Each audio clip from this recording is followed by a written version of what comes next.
Blues fans? We are 47 days away from opening night and 28 days away from our first preseason game. So let's bring up the all-time numerical roster and see who wore these numbers in the past. Now, I know we've been straying away from the Blues for our first number as we've been looping back around. But the last time we talked about 47, we didn't really dive too deep into Torrey Krug. So we're going to. It seems him and Alex Pietrangelo are kind of in the same position right now. Probably not going to play another game due to lingering injury, and that really sucks to see. I think Blues fans' true introduction to Torrey Krug was his hit on Robert Thomas. There was a nice little skirmish between David Perron and Torrey Krug at the other end of the ice, and then Perron went to the bench. So Krug, all heated because of that, went for the next guy that he could find, and that was Robert Thomas. But it was that very next season that we would lose Petro and gain Krug. I'm sure that added a little pain to the acquisition of Krug. But to be fair, for his first 2 years, he was pretty good. In 2021, he was a plus 11, and in 2022, he was a plus 23. Now, I know plus minus is a thing that you kind of want to take with a grain of salt. Maybe a guy just got out on the ice and then they get scored against. Nothing he can really do about that. But the next 2 seasons, which we all know were pain for Blues fans, he was a negative 26 and then a negative 31. Sure, due to the things I just discussed, you could probably round them down to about 20 and 25, but that's still not great. And I don't know how much of that you can chalk up to his lingering injury, but after that, he pretty much stopped playing, and he's just trying to salvage what he can so he can at the very least walk around with his children. Hockey takes a huge toll on the human body. For guys like Krug and Petro, we wish you all the best. We're not dumb, we understand, we respect and appreciate everything, and we wish you long, happy, healthy retirement with your family. Potentially for Krug. Alright, on to 28. For number 28, we have 18 names. From the bottom, Frank Spring, 1975, Rick Bourbonnais, 1977 and 1978, Jamie Masters, 1979, Ralph Klassen, 1980 to 1984, Greg Paslowski, 1984 to 1989, Keith Osborne, 1990, Bob Basson,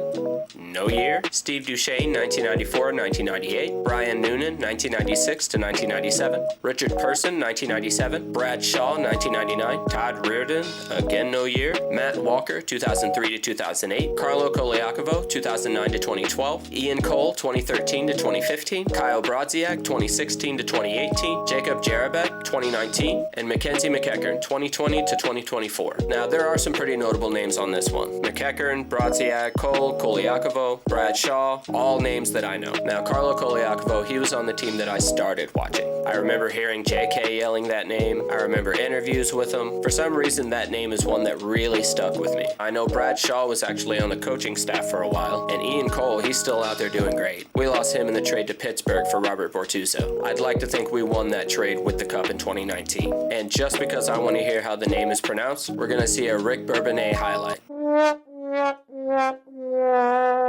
So that's another day closer to hockey. If you like this little series, let me know in the comments.